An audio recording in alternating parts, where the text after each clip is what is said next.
महात्मा उपासक डॉक्टर सोहनराज तातेड़ पुनरुत्थान और आत्मविज्ञान के बाद अब ला रहे हैं सनातन सत्य, जैसी दृष्टि वैसी सृष्टि, कुदरत, कुदरती रचना एवं कुदरत के कानून से शाश्वत सुख की प्राप्ति। लॉग इन करें www.drsohanrajtated.com, YouTube channel doctor Sohanraj Tated, play store से डाउनलोड करें mobile app doctor Sohanraj Tated.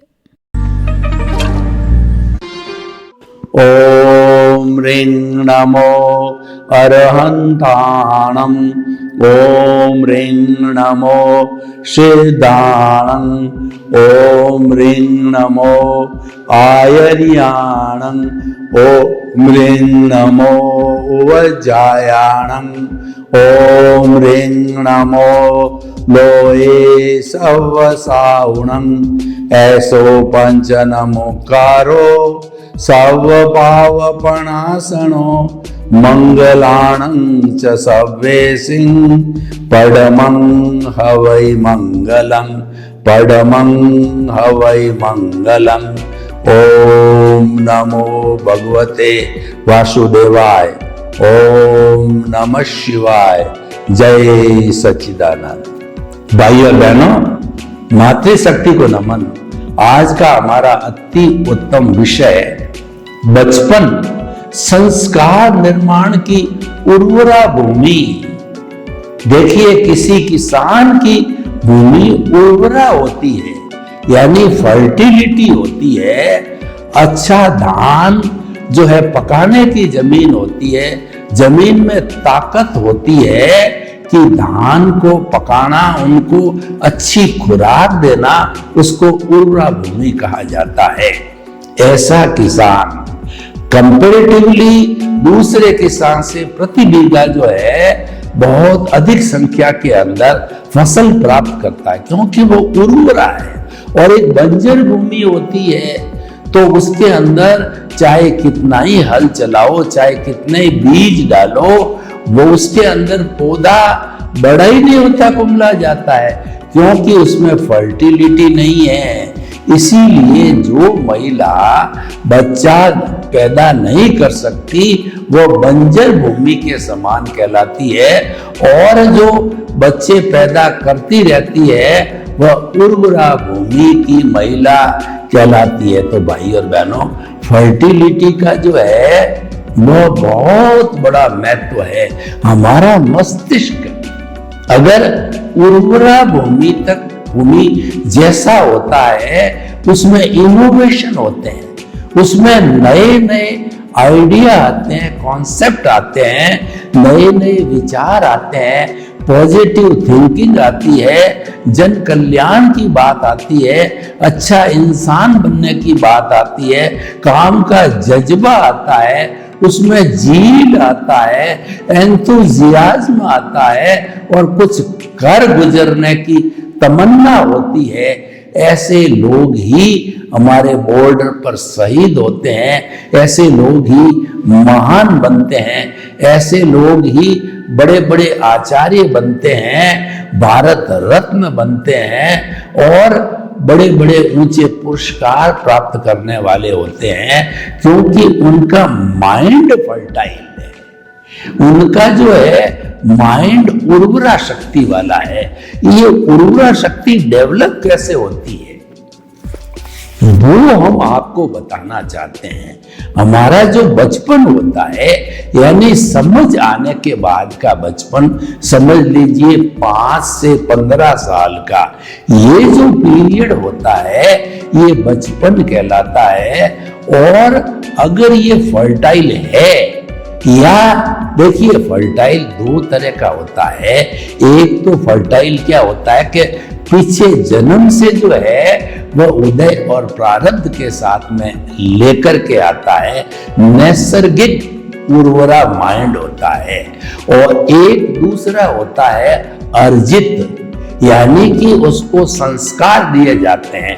भगवान महावीर और 24 तीर्थंकर जितने भी हुए हैं वह पीछे से मति ज्ञान, शुद्ध ज्ञान, अवधि ज्ञान माँ के पेट में लेके आते थे, तो उनका मस्तिष्क उर्वरा हुआ करता था। जब 8 वर्ष के हुए तो भगवान महावीर को जब जो है एक गुरु के पास के अंदर पढ़ाने के लिए भेजा गया, तो एक इंद्र जो वह पुरुष के रूप में हाजिर हुआ और व्याकरण के कलिष्ठ से कलिष्ठ जो है प्रश्न भगवान महावीर को, वर्धमान था उस वक्त उनका नाम, उनको पूछे तो उन्होंने तुरंत उसका जवाब दे दिया, क्योंकि उर्वरा फर्टाइल माइंड वो पीछे से लेकर के आए थे, तो वो इस जन्म के अंदर वह प्रकट हो रहा था। तो यह देख करके उन गुरुजी ने कहा ये तो पढ़े पढ़ाए हैं, इनको मैं नहीं पढ़ा सकता, ये मुझे पढ़ा सकते हैं। और वर्धमान को नमन किया, उन्हें कहा कि आप जाइए, आप पूर्ण रूपेण शिक्षा ऑलरेडी प्राप्त हो, मैं आपको पढ़ाने में अयोग्य हूं। देखिए, तो ये बात तो नैसर्गिक है। मैं जो बात कर रहा हूं वो अर्जित की बात कर रहा हूं कि 5 साल का बच्चा हुआ, उस वक्त में वह एक खुली पुस्तक की तरह है, वो एक खाली स्लेट की तरह है। उसके ऊपर आप क्या लिखते हैं वह उसके दिमाग के अंदर अंकित होता जाएगा, होता जाएगा, होता जाएगा। और वह जो उम्र होती है वो फर्टिलिटी पैदा करने की उम्र होती है, उस वक्त उसको हम अच्छे अच्छे संस्कार देवें, अच्छे अच्छे महापुरुषों की कहानियां बतावें, अच्छे अच्छे उनको नाटक दिखाया जाए, अच्छी चीजें उनके दिमाग के अंदर डाली जाए। और माता पिता उस समय के अंदर वो अगर जो है अच्छे गुणों वाला जीवन जीते हैं, पॉजिटिव थिंकिंग की बात करते हैं और घर में प्रेम का वातावरण रखते हैं, तो बच्चा वो कॉपी करता है, वो और जल्दी सीखता है। पढ़ाया हुआ तो देरी से सीखेगा, लेकिन माँ बाप के जीवन से उसको जो संस्कार आएंगे वह संस्कार जल्दी आएंगे और वह जो है स्थायी होंगे। 5 से 15 साल की जो उम्र है, उस उम्र के अंदर जो उसका अवचेतन मन है वह साफ होता है, वह बाहरी माया, क्रोध, अहंकार, माया, लोभ, जितनी बुराइयां हैं उससे जो है दूर रहता है। बड़ा होने पर वह जो है उसका चेतन, अवचेतन और जो अचेतन मन, तीनों क्रोध, अहंकार, माया, लोभ से भर जाता है। क्योंकि जो हमारी ये दुनिया है वह संसार है, वो अज्ञान से चलती है। अज्ञान को हम कषाय कहते हैं, क्रोध, मान, माया, लोभ है। तो जो ही समझ आती है उस वक्त अगर उसको अच्छे संस्कार नहीं मिलते हैं तो ये तो कंटीली झाड़ियां जिसको उगाना नहीं पड़ता है ऑटोमेटिकली उग जाती। कभी आपने देखा होगा कि फसल जो है जब हम बोते हैं और जब उसमें से पलक निकलते हैं उसके आसपास में पौधों की अपेक्षा फालतू चीजें, जंगली झाड़ियां, जंगली जो है पेड़ पौधे अधिक उग जाते हैं, जिसको किसान तोड़ करके अलग करता है। क्योंकि सारी उर्वरा तो वही खींच ले जाएंगे। तो ओरिजिनल जो फसल है, गेहूं की है, कपास की है, सरसों की है, उसको फिर वो कहां से खुराक मिलेगी? इसीलिए अनुपयोगी चीजों को वो हटा देता है वहां से। तो भाई और बहनों, जब ये उम्र होती है उस वक्त हम कॉन्स्टेंटली जो है उसको अच्छे अच्छे संस्कार देते हैं। अच्छे संस्कार देने का क्या मतलब कि अच्छा मानव बनने के लिए क्या क्या अर्हताएं होती है वो हम उनको बताते हैं। 10-20 की मैं लिस्ट बताता हूं कि पहला हम उसको कहते हैं क्रोध जो है कभी नहीं करना चाहिए। क्रोध आता है तो उसका शमन यानी उसको रोकने की कोशिश करनी चाहिए, प्रकट नहीं होने देना चाहिए। और क्रोध जब आ जावे तो 2 मिनट के लिए मौन रखो। क्रोध जब आ जावे तो मुंह में थोड़ा पानी डाल दो। क्रोध जब आवे तो 2 मिनट के लिए वो जगह छोड़ दो। फिर 2 मिनट के बाद वापस वहां आओ जो आप किसी से बात करना चाह रहे हो। उस वक्त आप जो कुछ भी बोलोगे वह अनशंट होगा, वह क्रोध युक्त होगा। ठीक इसी तरीके से जीवन में कभी अहंकार नहीं आना चाहिए। यानी कि अहंकार जो है सब दुखों की जननी है, पतन का सबसे बड़ा कारण है। अहंकार के कारण रावण इतना बड़ा विद्वान था जिसके 9 ग्रह उसके चारों तरफ जो है सुरक्षा कवच के रूप में रहते थे। इंद्र भी उसको नमन करता था। तो ऐसे जो है महान व्यक्ति की जो दुर्दशा आज हम दशहरा को होती है, उसके पुतले जलाए जाते हैं, कई जो है शताब्दियों से जलाए जा रहे हैं। इसका कारण उसका अहंकार था जिसके वशीभूत होकर के वो सीता माता को हर ले गया। To err is human. व्यक्ति गलती का पुतला है, ले गया तो लोग क्षमा करने को तैयार थे। उसको खूब समझाया गया, उसके भाई विभीषण ने समझाया, मंदोदरी ने समझाया, उसके नाना ने समझाया, उसकी मां ने समझाया, सभी ने समझाया, पर वो माना ही नहीं। तो उसका अहंकार के वशीभूत होने कारण उसका अंत राम के हाथ हुआ।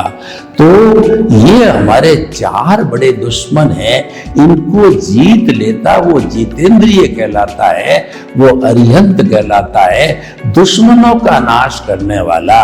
अरि मतलब दुश्मन, अंत मने नाश करने वाला। कौन से दुश्मन? भीतरी दुश्मन, क्रोध, अहंकार, माया और लोभ। माया जो ये छल कपट है, भाई बहन है, एक को कुछ कह दिया, दूसरे को कुछ कह के लड़ा दिया, पति पत्नी को लड़ा दिया और माँ बाप के बीच में झगड़ा पैदा कर दिया, ये माया कहलाती है। और लोभ का तो कोई अंत होता ही नहीं है। नीड के ऊपर जितना संग्रह किया जाता है वह ग्रीड कहलाती है, ग्रीड को लोभ कहा जाता है। लोभ जो है सबसे बड़ा पाप है, इसीलिए लोभ से हमेशा दूर रहना चाहिए। और बच्चे को ये हम खुद अपने जीवन में डालें और सिखावें कि honesty is the best policy. तुम्हारे को जीवन निर्माण की कोई पॉलिसी बनाना है तो तुम अहिंसा और जो है नैतिकता की देवी को तुम्हारा पढ़ाई का रूम है उसके अंदर स्थापित कर देना, उसको नमन करना सरस्वती देवी को कि मुझे ज्ञान दो, मुझे एनलाइटनमेंट दो, मुझे जो है जीवन की अशुद्धियों से, बुरे विचारों से, बुरे भावों से दूर रखो। तो आप देखोगे कि वो ज्ञान की देवी आपको बड़ा ज्ञानी बना देगी। इस तरीके से व्यवहार कुशलता के अध्यात्म के बहुत से सूत्र हैं वो दिए जाने चाहिए। जैसे कि जो है मैं व्याख्या में नहीं जाकर के बताना चाहूंगा कि पहली चीज उसको बच्चे को ये सिखाना चाहिए कि जगत निर्दोष, यानी कि इस सारी दुनिया में जितने भी असंख्य अनंत प्राणी हैं उनका कोई दोष नहीं होता है। सारी सृष्टि निर्दोष है और वो दोष मेरे भीतर छुपा हुआ है। मेरा भीतर का जो कषाय है, कार्बन शरीर है, कॉजल बॉडी है, वह दोषों से भरा पड़ा है। कबीरदास जी ने एक बार सोचा कि मैं जाके गांव के अंदर जो बुरे बुरे लोग हैं उनकी सूची तैयार करूं। दिन भर वो घूमते रहे, उनको एक भी ऐसा बुरा व्यक्ति नहीं मिला। और शाम के समय उन्होंने ध्यान किया, चिंतन मनन निध्यासन किया तो मालूम पड़ा कि मेरे भीतर तो दोषों का खजाना भरा पड़ा है। ये सारे दोष जब साफ होंगे तभी मेरे को मुक्ति मिलेगी, तभी मेरे को आजादी, स्वतंत्रता, free from the bondage, emancipation, salvation मिलेगा।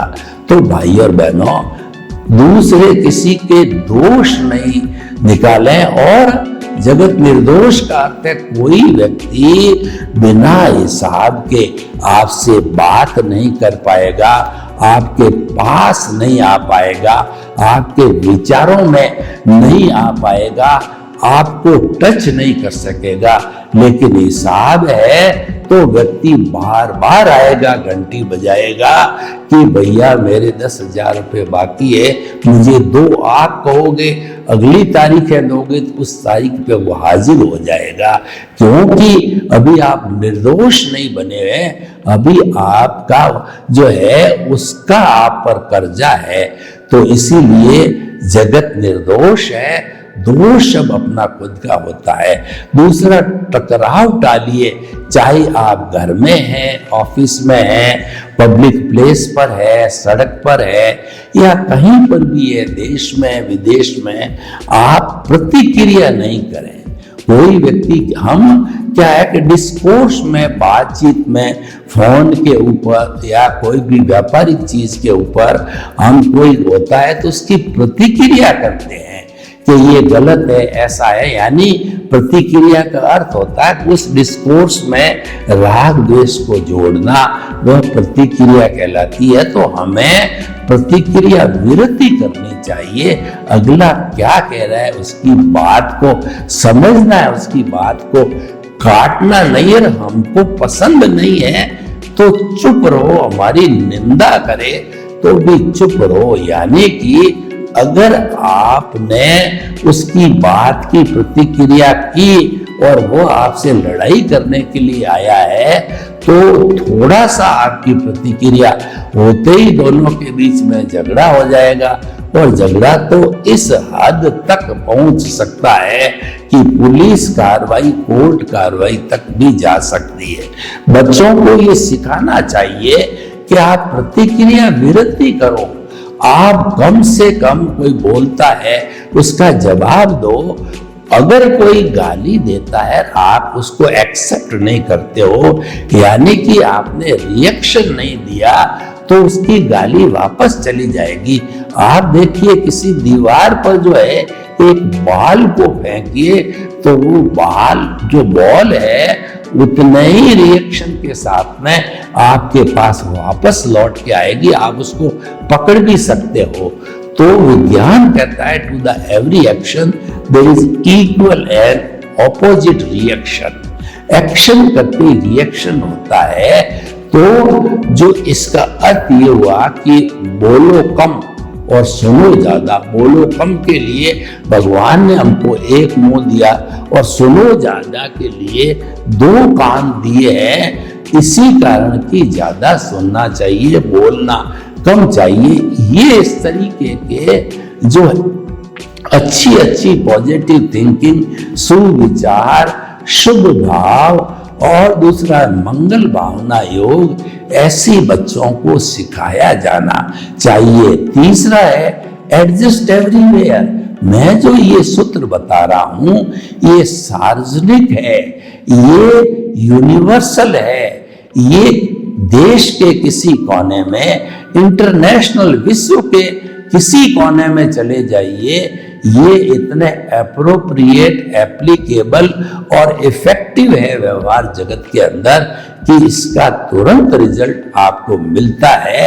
एक्सप्रेशन की अपनी अपनी लैंग्वेज होती है। विदेश के अंदर कोई आपकी हिंदी भाषा नहीं जानता तो आप इंग्लिश बोलिए, और वहां की अगर भाषा आपने सीख रखी है तो you can talk with him with his mother tongue. तो भाइयों बहनों, टकराव टालिए के बाद एडजस्ट एवरीवेयर, यानी जो है कम घी है, ज्यादा घी है, रोटी ठंडी है या गर्म है, और दूसरा जो है आपको संतुष्टि का भोजन मिला और नहीं मिला, आपको एसी की आदी हो, एसी मिली या न मिली, और आपको कपड़े जो है आप हमेशा नए पहनना चाहते हो, नए नहीं मिले, या मिल गए तो उसके अंदर आदमी को सेटिस्फाइड रह करके एडजस्टमेंट करना चाहिए कि सर्दी का, गर्मी का, बरसात का, देश का, विदेश का, छोटों के साथ, बड़ों के साथ, महिलाओं के साथ, हर एक संयम पूर्वक एडजस्ट एवरीवेयर होते हो, आपको कोई तकलीफ नहीं आएगी। वरना थोड़ी सी गर्मी हुई, पंखा बंद हुआ, एसी बंद हुई, आप तिल मिलाने लग गए, आप लोगों का जो है दोष निकालने लग गए कि तुम ध्यान नहीं रखते हो, ऐसा हो गया, वैसा हो गया। जबकि बिजली चली जाए तो कोई क्या कर सकता है। तो भाइयों बहनों, हम आपको बताना चाहते हैं कि बच्चों को ऐसे बड़े बड़े ग्लोबल चीजें बचपन से सिखाइए, उसके अनुसार उसको ट्रेंड कीजिए और बच्चों को जो है जायज सुविधा दीजिए, नीड पूरी करने की सुविधा दीजिए। लेकिन आपने बच्चे को ग्रिड में डाल दिया। ग्रिड का अर्थ यह है कि बच्चा बड़ा हो गया, मान लो उसको मोबाइल की आवश्यकता होती है बात करने में या इंटरनेट चलाने में, तो उसको 5,000 10,000 तक का अच्छा मोबाइल आवश्यक है। उसको स्कूटी की आवश्यकता है क्योंकि अब वो कॉलेज जाने लग गया, उसको घड़ी की आवश्यकता है। ये छोटी छोटी नीड है, ये पूर्ति करने चाहिए, उससे बच्चे की एफिशिएंसी बढ़ती है। लेकिन आपने तो 5,000 की जगह 50,000 का मोबाइल दिला दिया, आपने तो स्कूटी की जगह कॉलेज जाते ही कार दिला दी, और जो है वो स्कूल के अंदर महंगे महंगे कपड़े तो उसको अहम कराएगा दूसरे बच्चों की तुलना में, क्योंकि उसका ज्ञान अभी तक मैच्योर्ड नहीं है। तो ऐसा नहीं किया जाना चाहिए। आपको बच्चे की नीड पे ध्यान रखो, ग्रीड की तरफ आपको न तो एंट्री लेनी है न बच्चे को लेने देना है। Adjust everywhere. और एक बड़ा सार्वजनिक यूनिवर्सल जो है थंब रूल हम आपको और बताना चाहते हैं, जो बच्चों को बताना चाहिए, भुगते उसकी भूल। यानी कि बच्चा जो है वो बीच सामने चल रहा है और उसके सामने कोई घर में पत्थर पड़ा है, उसकी चोट लग गई और उसके खून आ गया, तो वह जो है वह दोष देगा किसी न किसी को, ये पत्थर किसने रखा, क्यों रखा, तो सारी बातें वो करने लगेगा। हालांकि रखा कोई उपयोग के लिए रखा होगा, लेकिन वो दूसरे को दोषी मानेगा और वह अपनी भूल नहीं मानेगा कि मैंने पैर क्यों टच किया, ताकि मेरे जो है पंजे में, अंगूठे में खून आ गया, नाखून टूट गया, तो टच क्यों किया। वो अपनी भूल कभी स्वीकार नहीं करता। लेकिन जो कुदरत का कानून ये कहता है कि भुगताने वाले की भूल कभी नहीं होती है, भुगतने वाले की भूल होती है। उस पत्थर जिसके कारण उसके खून आया, उसी तरह से कोई व्यक्ति आके थप्पड़ भी मार देता है, तो वो थप्पड़ मारने का कारण उसका हिसाब रहा है जब वो उसके संपर्क में आया। वरना कोई भी व्यक्ति जो है बिना हिसाब के न तो टच कर सकता है, न आपको तकलीफ पहुंचा सकता है, न आपके पास आ सकता है, न आपके विचारों में ही आ सकता, वो विचार ही नहीं आएगा। तो भाई और बहनों, हम आप कहते हैं भुगते उसकी भूल। और एक सूत्र हम देते हैं आपको कि वासो न्याय, यानी कि आपके साथ में अच्छा हुआ या बुरा हुआ। बच्चा 10th क्लास के अंदर फर्स्ट आ गया या फेल हो गया, तो होने के बाद मानना चाहिए, समझाना चाहिए कि ये जो कुछ हुआ है ये प्रकृति माँ ने किया है, क्योंकि ये कंट्रोल प्रकृति के पास है।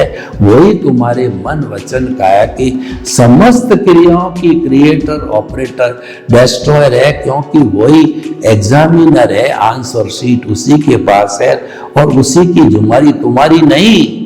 जितने भी 84 लाख जीवा योनिया, बर्थ प्लेसेस के असंख्य अनंत आत्माएं हैं, उनको भुगतान कराने की जिम्मेदारी कुदरत यानी उसका जो डिपार्टमेंट जो है व्यवस्थित शक्ति, साइंटिफिक सर्कमस्टेंशियल एविडेंसेज है, जिसके संजोग बोलते हैं, द्रव्य क्षेत्र काल भाव संजोग कहे जाते हैं, उसके माध्यम से वो भुगतान कराती, क्योंकि ये उसकी ड्यूटी है और वो उतना ही कराएगी जितना तुम्हारा पिछले जन्म का उपादान है। पिछले जन्म में जो कुछ भी आपने जो है वो जो ध्वनि की थी वो इस जन्म में वह प्रतिध्वनि है। तो भाई और बहनों, ये 5 सूत्र ऐसे व्यवहार जगत के हैं, बच्चे को बचपन से ही सिखाया जाए तो जो है वो जो है बहुत अच्छा महान व्यक्ति बन सकता है। और संस्कारों की बात करें तो बचपन के अंदर ही बच्चा जब कभी भी अपने उदय प्रारब्ध के वशीभूत होकर के कोई बुरा कार्य करता है, वैष्णि की ओर कदम रखता है, तो आप उस वक्त अपना गुस्सा दिखाइए। ऐसे समय बच्चे को थोड़ा डांट फटकार, उसको जो है अंगुली निर्देश या कुछ भी हल्का फुल्की थप्पड़ ऐसा करके उसको समझाना चाहिए, ताकि कि वह भूल जाए उस रास्ते पर कदम रखने के लिए। बुराई की ओर जाने वाला हर कदम जो है बचपन में रोकना चाहिए। अगर इस समय में नहीं रोका गया तो जितने भी हमारी आज दुनिया की समस्याएं हैं, आतंकवाद है, अपराध है, मिलावट है, ये सब वही लोग, कुसंस्कारी लोग सीखते हैं और फिर जीवन में उसका उपयोग करते हैं। एटीएम को तोड़ना, साइबर फ्रॉड करना और जो है असंवेदनशीलता, महिलाओं बहनों को तंग करना इत्यादि इत्यादि बहुत से जो है वो बुरे कार्य है, वह सीख जाता है। ऐसे स्थान पर बच्चे को कसना चाहिए। और बच्चा जब तक मैच्योर नहीं हो जाता 15 साल तक, तब तक उस पर पूरा अंकुश, और मैं तो कहना चाहूंगा उस पर नजर रखनी चाहिए कि वो कहाँ जा रहा है, क्या कर रहा है, उसकी सोसाइटी कैसे है, सारा ध्यान रखना। तो हम कह सकते हैं कि जो बचपन है ये संस्कारों की उर्वरा भूमि है। अच्छे संस्कार बच्चे को दिए जाने चाहिए। सर्वे भवन्तु सुखिनः, सर्वे सन्तु निरामया। लोग के जीवों को सुख मिले, शांति मिले, आनंद मिले, प्रेम मिले, और हम अपनी संतान को सुसंस्कार दे करके उनको महान व्यक्ति बनावें। ऐसा हमारा दायित्व हमें लेना चाहिए। आपके प्रति मंगल भावना। ओम शांति। महात्मा उपासक डॉक्टर सोहनराज तातेड़ पुनरुत्थान और आत्मविज्ञान के बाद अब ला रहे हैं सनातन सत्य, जैसी दृष्टि वैसी सृष्टि, कुदरत, कुदरती रचना एवं कुदरत के कानून से शाश्वत सुख की प्राप्ति। लॉग इन करें www.drsohanrajtated.com, YouTube channel doctor Sohanraj Tated, play store से डाउनलोड करें mobile app doctor Sohanraj Tated.